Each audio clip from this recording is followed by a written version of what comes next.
Véritable success story de la radio Espace Guinée, les grandes gueules, détentrices des meilleurs scores radio en Guinée, de la meilleure émission talk show, a donné le créneau horaire du départ au bureau et du retour à la maison, récoltant depuis des années consécutives le titre d'émission la plus écoutée en Guinée, toutes catégories confondues.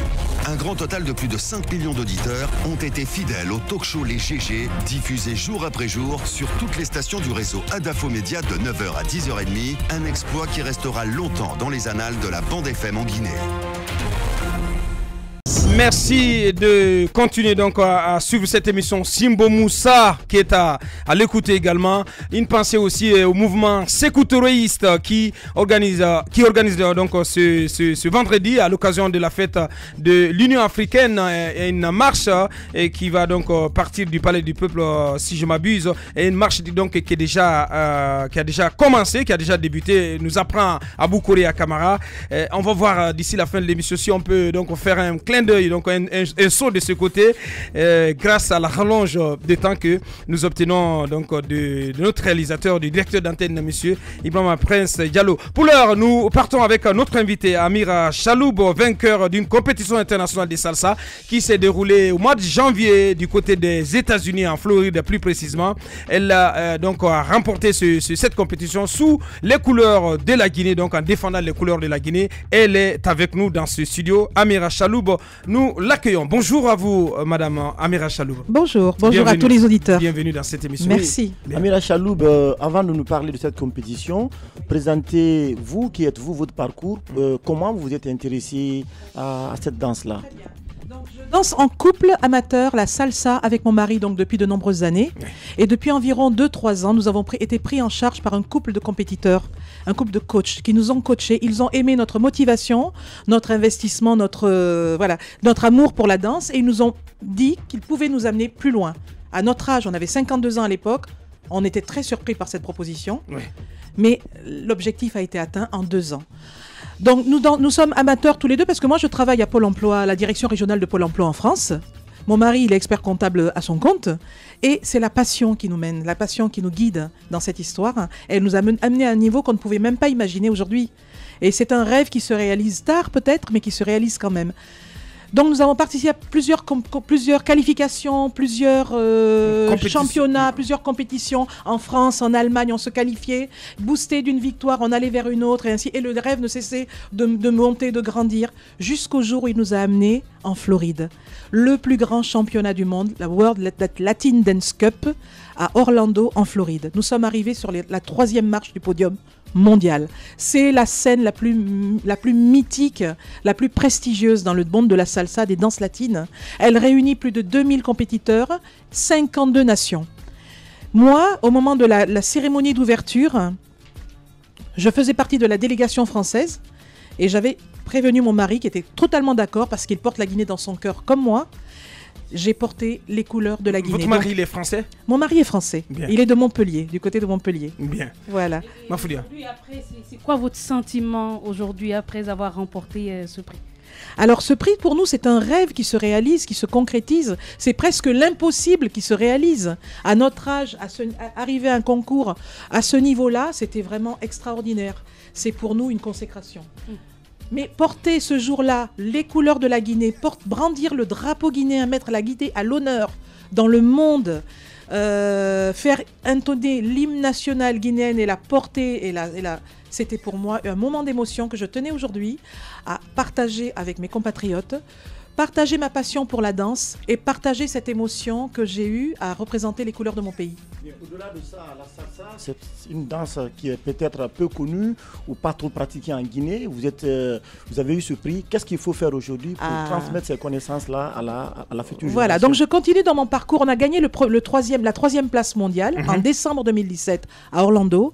Et on a participé ensuite à un 2e championnat qui est le World Salsa Summit, le congrès mondial de la salsa. Et là, nous sommes arrivés premiers. Là, on avait atteint l'apothéose. Bien. Fort de toutes ces victoires, on s'est dit, le rêve ne peut pas s'arrêter là. C'est pas possible. Donc aujourd'hui, je suis venue d'une part partager cette émotion avec mes compatriotes guinéens, leur faire connaître l'amour que j'ai pour mon pays, même si je vis à l'étranger. J'ai grandi en Guinée quand même, mais je vis en France depuis quelques années. Et c'était pour dire, mon cœur n'est pas loin de la Guinée, même si je suis moi-même loin de la Guinée. Et je veux annoncer l'organisation d'un festival international de danse latine que j'organise dans la continuité de tout ça, dans le partage de cette passion en Guinée.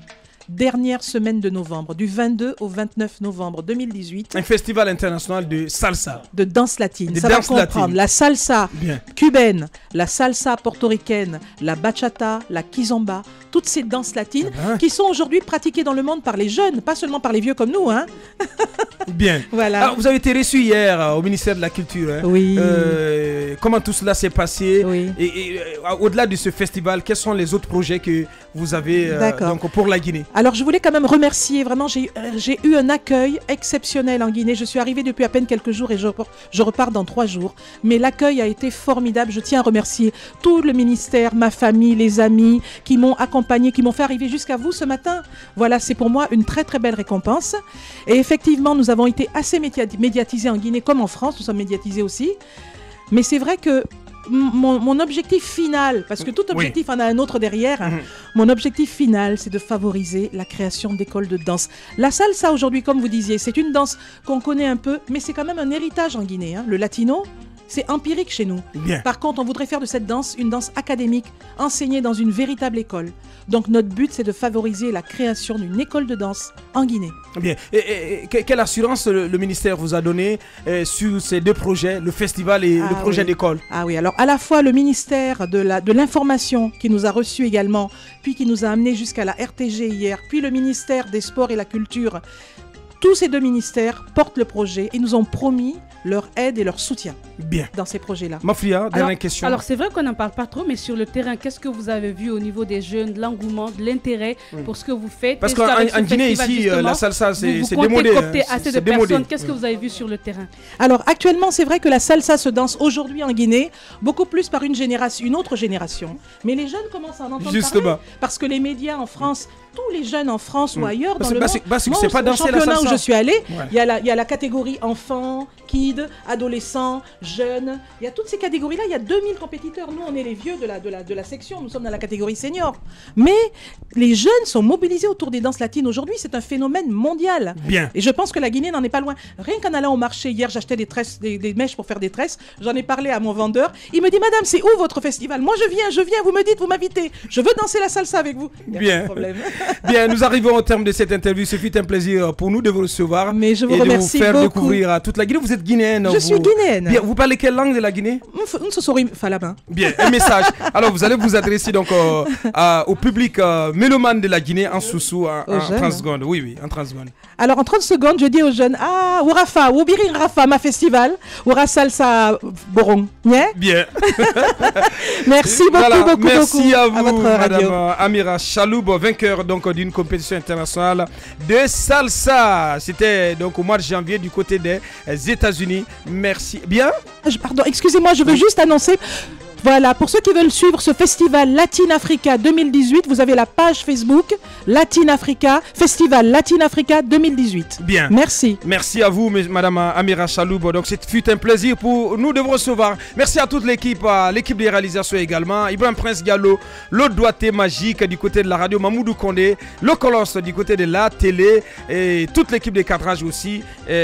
Donc, vous accompagnez. C'était la dernière représentation au compte de cette semaine. On remet tout ça lundi avec le Turbo qui reviendra aux commandes. Merci de l'attention ou que vous nous avez suivis. À lundi.